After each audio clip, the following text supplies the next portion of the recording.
Amateur Traveler is in its 20th year now, but can you imagine if I had people on the show who had never been to the destination, but had just read about it or seen a movie about it? That wouldn't make any sense at all, and you wouldn't listen.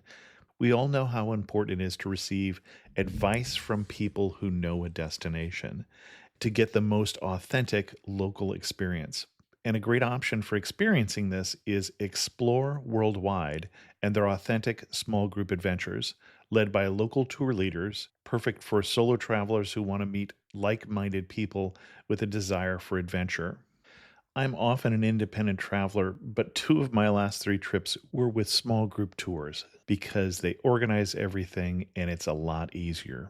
If you want to recreate the tour I did to Malta, they have a Malta and Gozo Discovery Tour. I'm intrigued by one of their tours called A Taste of Sicily. The company again is Explore Worldwide, and visit exploreworldwide.com to learn more.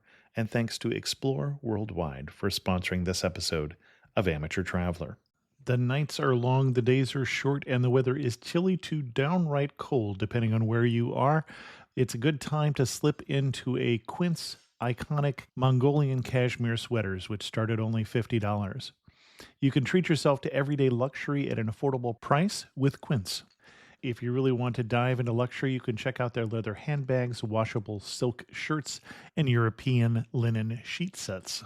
Whatever you're looking for at Quince, all the prices are 50 to 80% less than similar brands, and they do that by partnering directly with top factories and cutting out the middleman. They only work with factories that use safe, ethical, and responsible manufacturing processes. And of course, they use premium fabrics and finishes for that luxury feel in every piece. But you've already heard me rave about my Quince travel pants. Treat yourself this winter without the luxury price tag. Go to quince.com/traveler for 365-day returns plus free shipping on your order. That's QUINCE.com/traveler to get free shipping and 365-day returns. Quince.com/traveler. And thanks to Quince for sponsoring this episode of Amateur Traveler.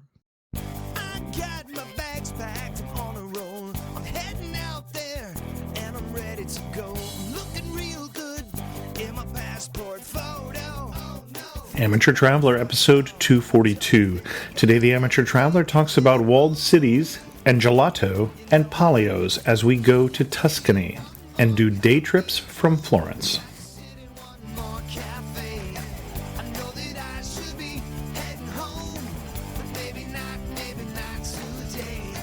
Welcome to the Amateur Traveler. I'm your host, Chris Christensen.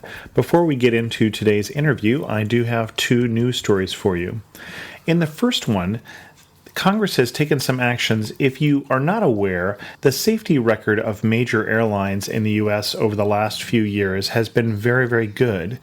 But the regional carriers, while still much safer than driving, have not been as safe. And so Congress has been beefing up their regulations in terms of pilot requirements for these regional carriers. They're increasing the number of hours you need to be sitting in that left-hand seat. They're also going to be decreasing the number of hours you can fly to take into account research in terms of pilot fatigue. And their desire, obviously, besides getting reelected to Congress, is to increase the safety of the regional carriers. And then in another flying news story, you may remember last week we talked about a woman who was suing the airlines because she did not get her luggage fee back when they lost her luggage. You'll be glad to know that when United Airlines lost an unaccompanied minor, a 9-year-old boy, for 8 hours in Chicago's O'Hare airports, they did return the $100 child care fee. And isn't that comforting? For links to both of those stories, check out the show notes at amateurtraveler.com. This episode is again sponsored by Audible.com, the leading vendor for audio entertainment.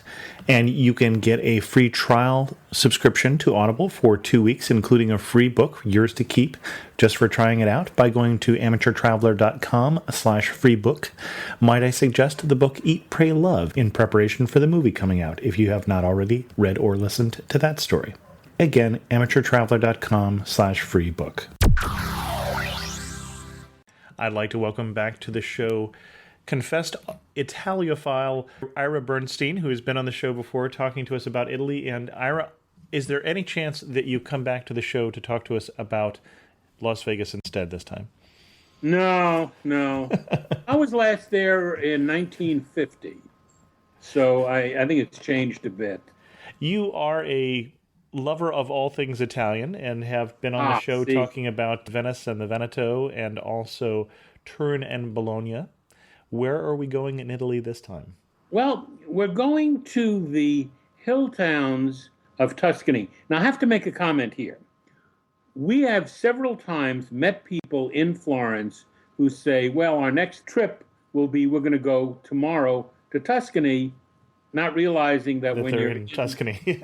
Florence, you're in Tuscany. Yes, so linguistically, Tuscany is the capital of the region, Right. which is like our state of Tuscany. And it's a great place to start because there are all sorts of places you can go to. Most of them are classified as hill towns, but some are hillier than others. Well, and my understanding is one of the things that makes Tuscany Tuscany and differentiates it, for instance, from Umbria, one of its nearest neighbors, is that the influence of the Medicis coming out of Florence versus Yes. Umbria, for instance, which was a papal state, and they to this day have a different character. Yes, and I think anyone from Umbria would tell you that they view themselves as less urban than the Tuscans. The Tuscans very definitely have a kind of wonderful attitude about themselves. I've always asked them, when a Tuscan dies, where can they go? Because heaven couldn't be any better.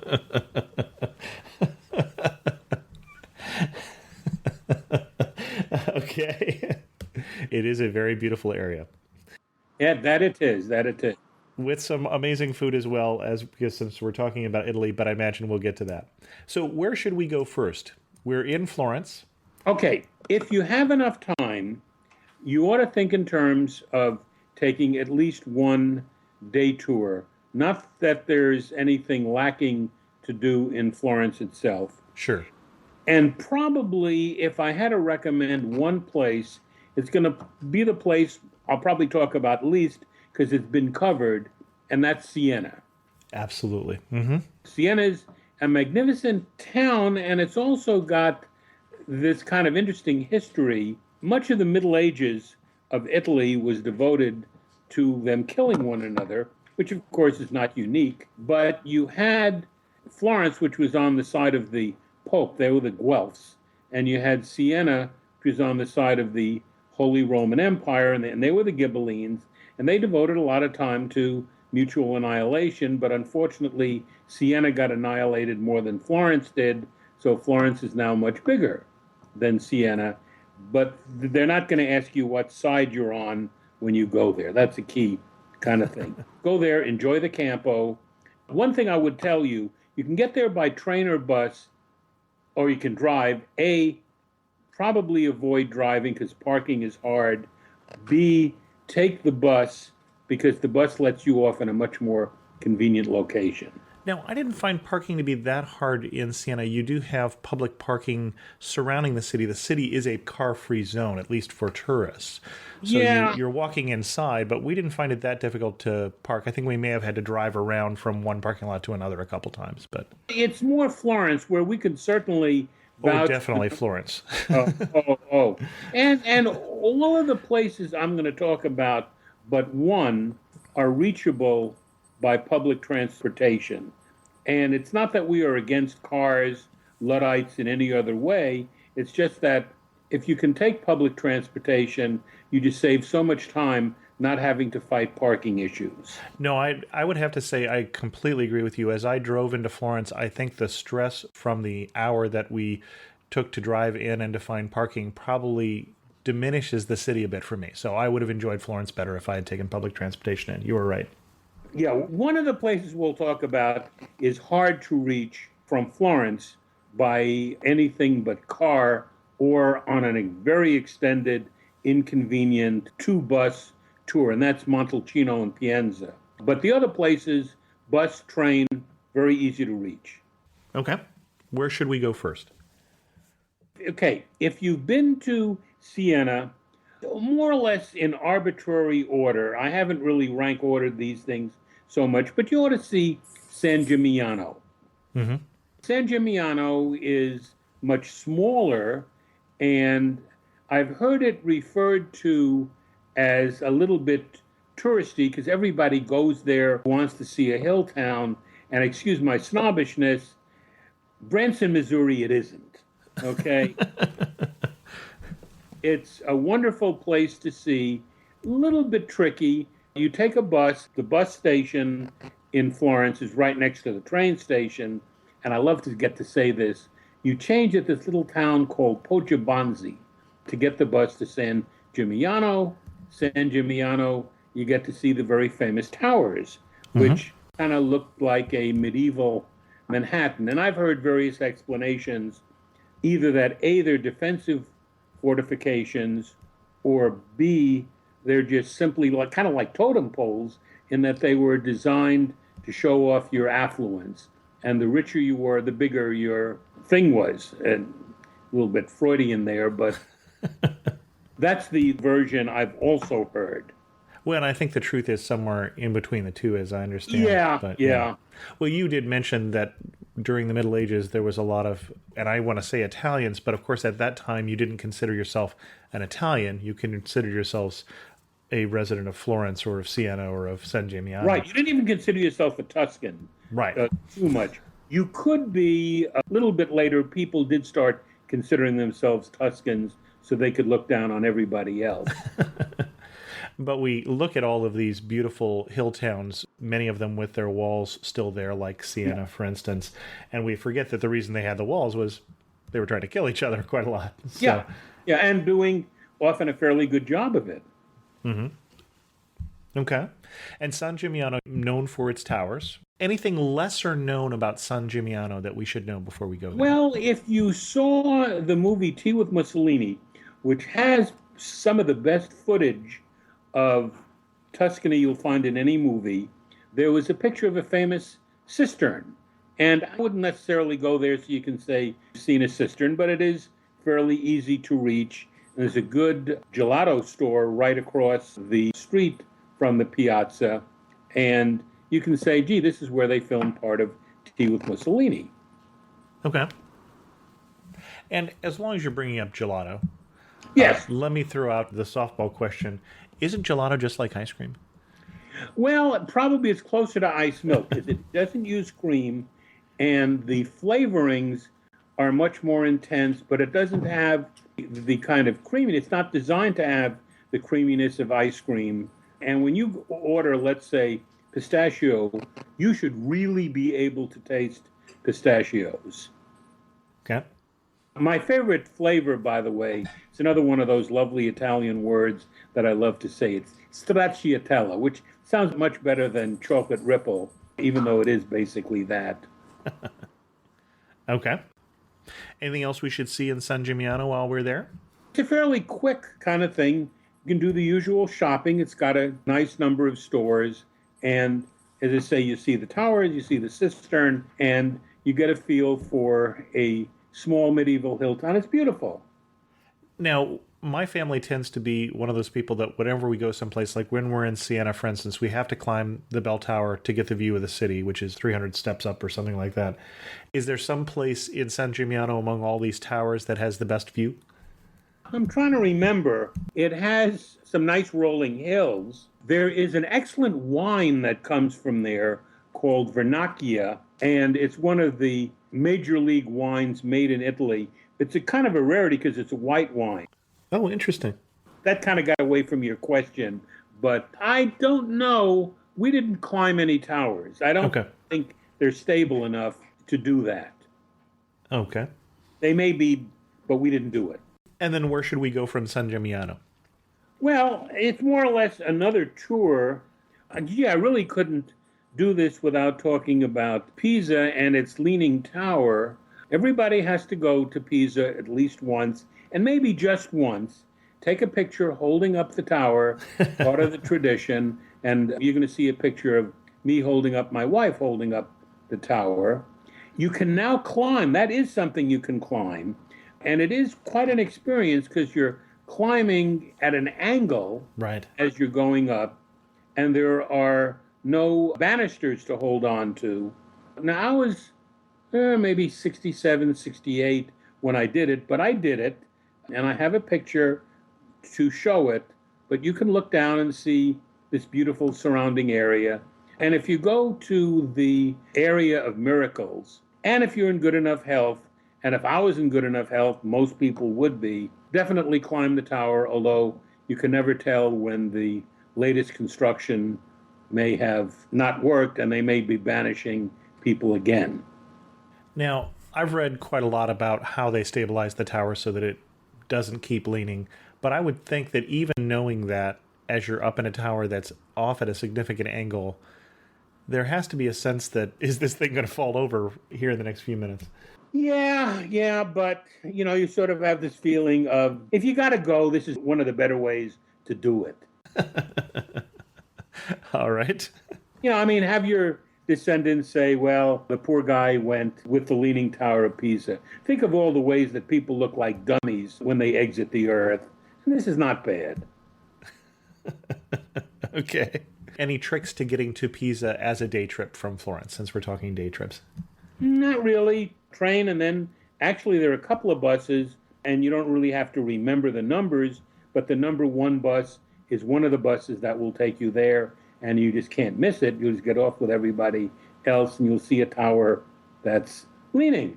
You can see that from the bus. It's a pretty big tower. By the way, Bologna has a tower that leans as well, and the food is better. Also, you could walk a little ways and go to see the University of Pisa, where Galileo taught and dropped his famous balls from the tower. He was denied tenure, according to at least one story I heard. Having done an experiment, I guess, was not enough. He didn't get a grant funded. Actually, I think he got kicked out for religious reasons, but he then went to Padua, where he had a much longer run. I guess if he'd gone to Bologna, he could have tried dropping ragu off their Leaning Tower, but that would have been messy. Now, I was thinking, and I'm a little fuzzy on this, I was thinking that he'd gotten a better offer from Padua. Was thinking there was something about that, having read his letters to his illegitimate daughter. I can't think of the name of the book off the top of my head. Yeah. I've heard it both ways. I certainly did hear that universities are sort of famous for denying tenure to people who became very famous, and so I couldn't miss mentioning that. But I heard he was denied tenure in at least one source, which could have been wrong. I believe that was spoken as a true college professor there. Yeah, but I got tenure. Sure. And didn't have any problems doing so. But I do know some people who were denied tenure and then went on to outstanding careers. One of them is the National Academy of Sciences. Okay. As we take a pause here before the next destination, as you have done some of these day trips in the Florence area, what was the biggest surprise? What was the place that you went to and it wasn't what you expected? Well, actually, since I had it on the list, that's a good question, because we went to Lucca and had a thoroughly and then went back again because we had been told that it was a good thing to do on a Sunday. And you broke up just a little bit there when you went to say, I think you said you had a boring time, but I didn't get that. And the second time we went, it was wonderful. Now, a thing that you might want to do is ask your hotel what things are going on in Tuscany, and they may be able to tell you any of a number of things that you wouldn't have known otherwise. Oh, sure. All the local festivals and those sort of things. Festivals, flag throwing contests, I have to mention. That's one of the things we saw. Flea markets, that's another popular thing. And palios. Sure. A lot of people have heard of palios in Siena, but it's important to realize that they're held really throughout Italy. And we saw one in a tiny little town called Fucecchio, where we were probably the only non-residents. Now, it's a bareback horse race or donkey race in Alba. That's a spoof on Asti. But as you go to one of them, it kind of takes forever because you've got to get 6 horses or donkeys all facing in the same direction. And that's something that they're not inclined to do. But find out from your hotel what are some interesting things. The flag tossing, that's really great. You hear medieval music, trumpets and snare drums, and people in medieval costumes that you're happy you're not wearing because it's usually hot as hell and they're hot and you don't have to be that hot. Now, it's interesting in this theme of the Middle Ages here, when you talk about the palios, we're talking about that not only did the cities compete, but within the cities, you had prominent families who were also in competition. That The neighborhood, the contrade. and that we're still celebrating or observing, or however you would term that, that today through these palios or through these some of these that things to us that just look like colorful festivals. Oh, yeah. Oh, yeah. And these were, I think, more than just bragging rights. These, well, could lead to all sorts of bloodshed. Any good excuse for bloodshed was a popular pastime in the Middle Ages. What would our next day trip be? Well, I mentioned Lucca. Lucca is interesting because it's a walled city, but the wall is not a medieval wall. It's a much thicker wall that was built later, and you can walk or bike ride on it. And when you say thicker because it was built after the invention of It was cannon. built after and built for a somewhat different purpose, I understand. How wide across the width of the wall? I don't think you can drive on it, but it would fit a car. Okay.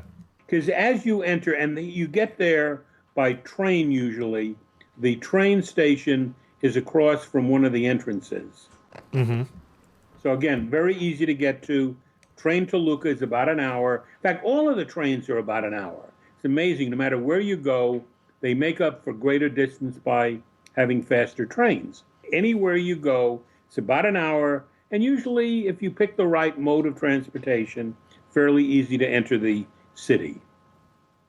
Now, you mentioned that you had two different experiences in Lucca. What made one trip more boring and one trip more interesting? Well, the one that was boring, we just went on a Sunday without any good reason for going.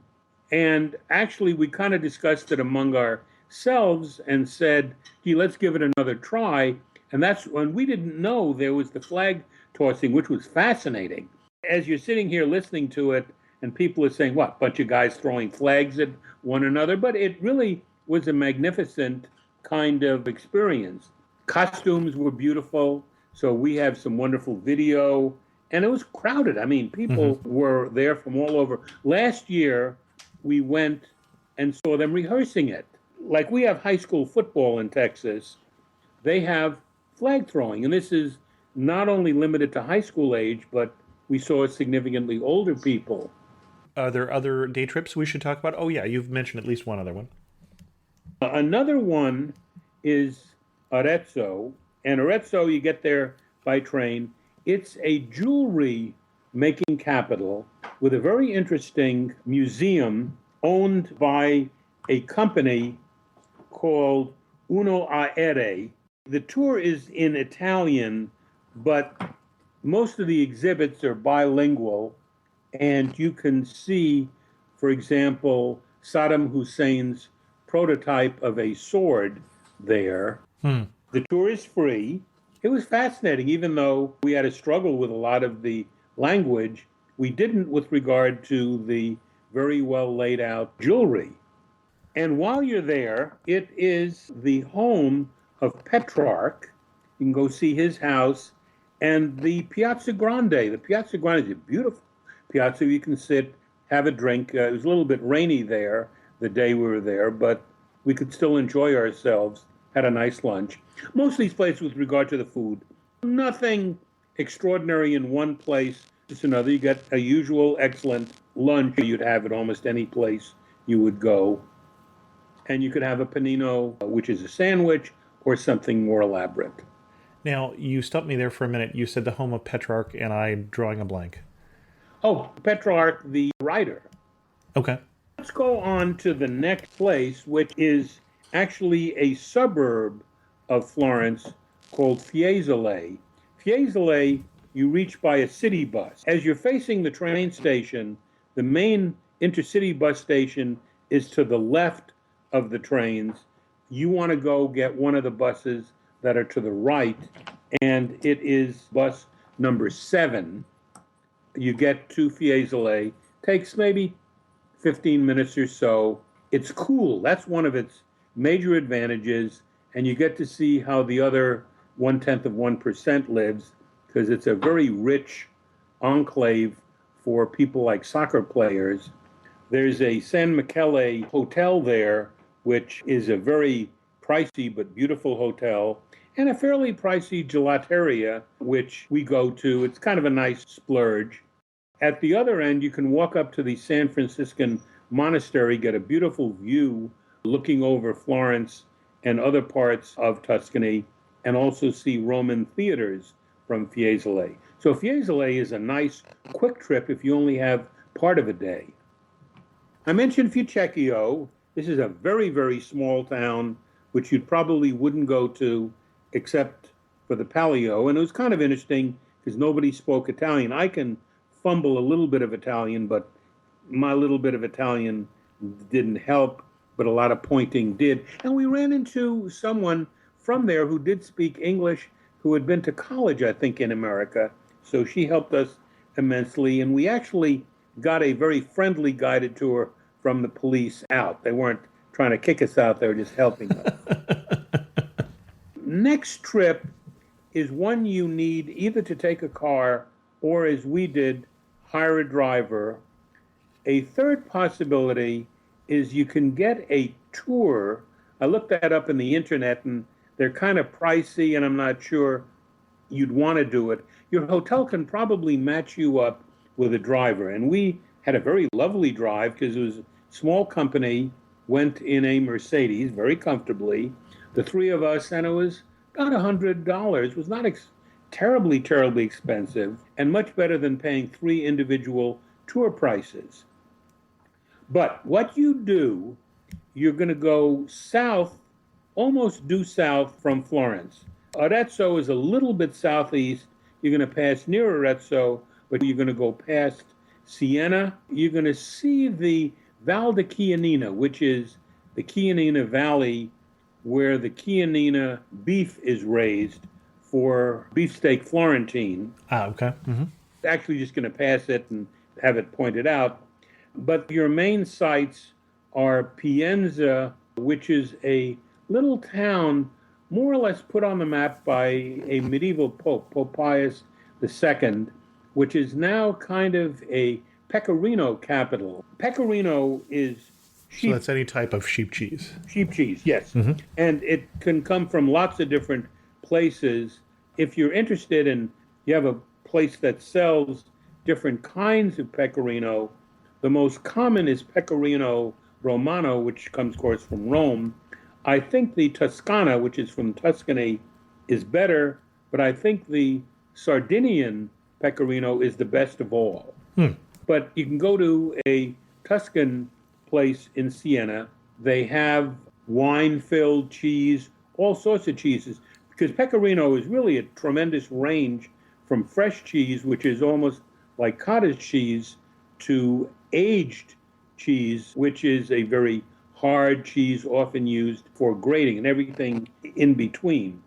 They also have, we weren't there for that event, I think it's annual, a pecorino cheese rolling contest, where you roll balls of cheese. Hopefully that's with the harder cheeses. Yeah, they use it's kind of messy with the fresh cheeses. It's kind of like Italy's version of curling,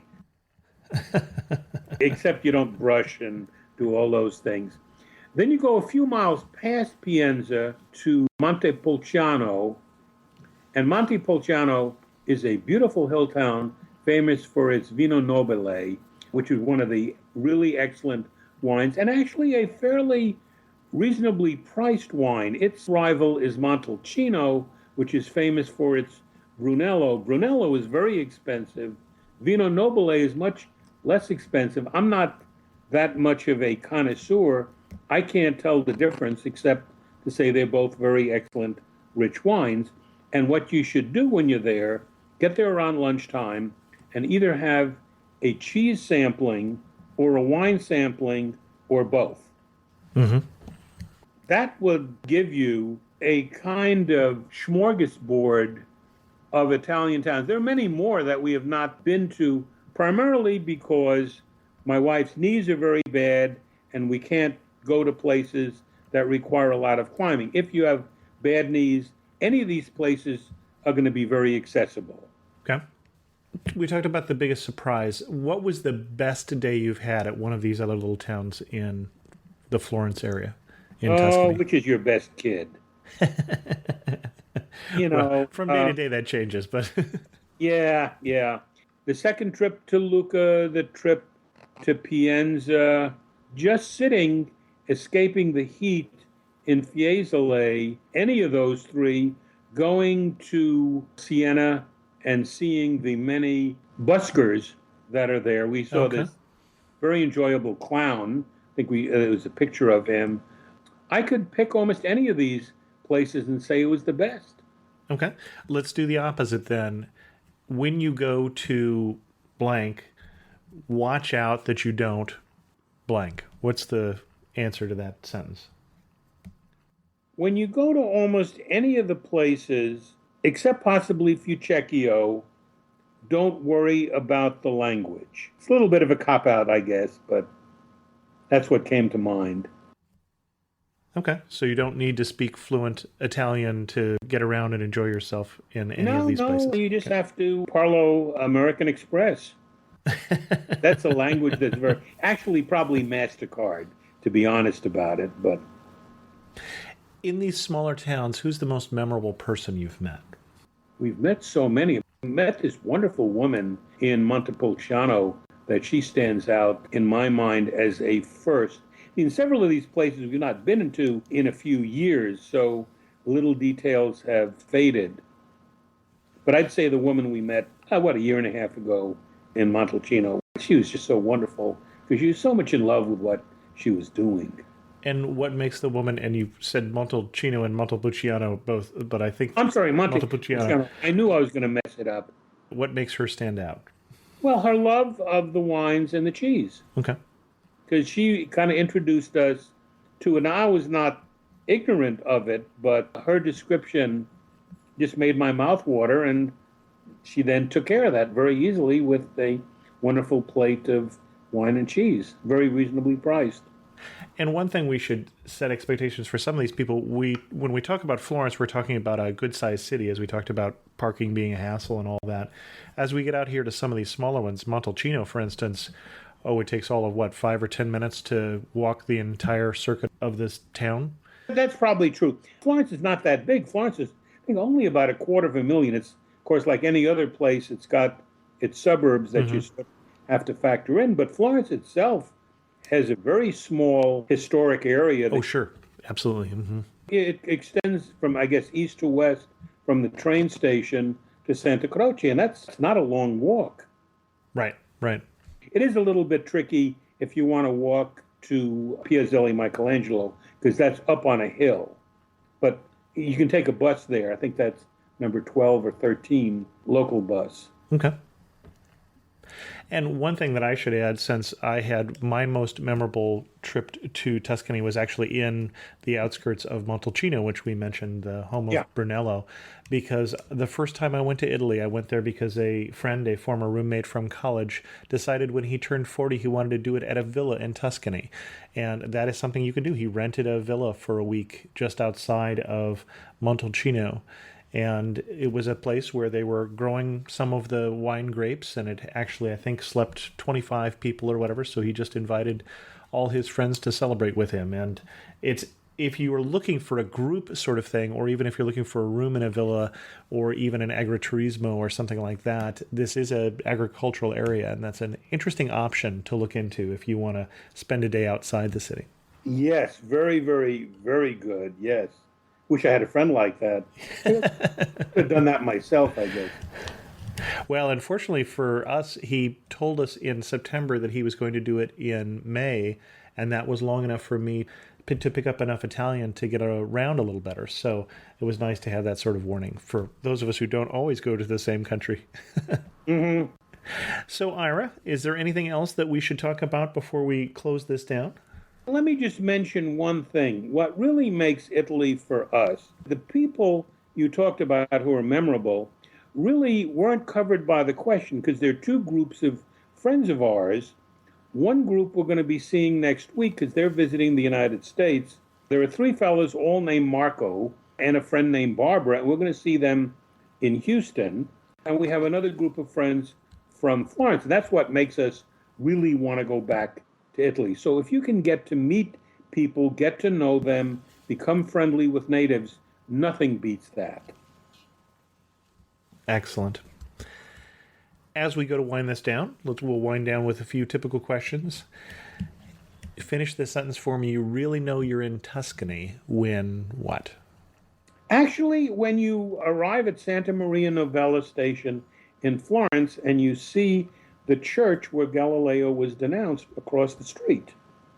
Okay. And if you had to summarize Tuscany in 3 words, what 3 words would you use? Historic, beautiful, and intriguing. Excellent. Ira, thanks so much for coming back on the show. Any chance the next time you're back on, you're not going to be talking about Italy? No. Well, actually, if you can wait a while, when I go on halftime, which I'm going to do at some point in the future, so that we can do one Italy trip and one non-Italy trip, which may be for us. We've been talking about Argentina because my father was born in Argentina, and I'm curious to see that. Not in Buenos Aires, north of Buenos Aires, but we would spend most of our time there. So Excellent. At some point in the future, but it's going to be a while. Thanks so much for coming back on the show. My pleasure. In news from the community this week, Paul left a comment on the Travel to New Zealand's North Island episode 240, and said, "Hi Chris, I just listened to this episode last night on my way home from work. I have to object about your comment on rappelling. I guess it is to each his own, but I would rather go rappelling than through a small dark tunnel. I get a rush out of heights, but small spaces and I are not friends. I have gone rappelling in Israel, South Africa, and here in the U.S. Sounds like it was a great trip." Yeah, Paul, you and I are different that way, different fears. I have more of a fear of falling, and I'm more of a claustrophile than a claustrophobe in the sense that I don't mind small spaces, and so that was not difficult for me, but the rappelling was, in a word, repelling. On the same episode, I had a comment from Colcan, who had a couple different pieces of information. One was she put in a link in terms of flying in New Zealand and avoiding some of the driving, perhaps, that I did, and suggested I was very lucky for getting the weather I did on this trip. And yeah, this certainly wouldn't have been my preferred time to visit New Zealand, but it was when I was being given a plane ticket by Air New Zealand, so you really beggars can't be choosers. And then in terms of the Maori pronunciation, I got a well done, except for one particular word, which is Ngauruhoe, which is pronounced more like Naruhui. By the way, there are 3, not 2 mountains in the Tongariro National Area, all separate volcanic peaks. Now, actually, from what I read, they are separate peaks, but part of the same volcanic system is what they're considered by volcanologists. And then a clarification, I had said 600 to 800 sheep per hour was the record, and we have a BS call on that, and I looked it up, and I was incorrect. That is per day. So for those of you who thought that was strictly amazing, although a professional sheep shearer, a really good one, can shear a sheep in 1 minute, but there is time in between. So anyway, a good day of sheep shearing is 600 to 800 sheep per day. I do want to encourage people that I do not think it is too late to sign up for the November photography tour of Egypt. So if you're interested in going with me to Egypt, I'm planning on having a wonderful time, and I hope you will be there. And with that, we'll wind this show down. If you have any comments, feel free to send an email to host@amateurtraveler.com, or show that you're smarter than me via the comments on this episode. You can also reach me on Twitter @Chris2X. Thanks so much for listening.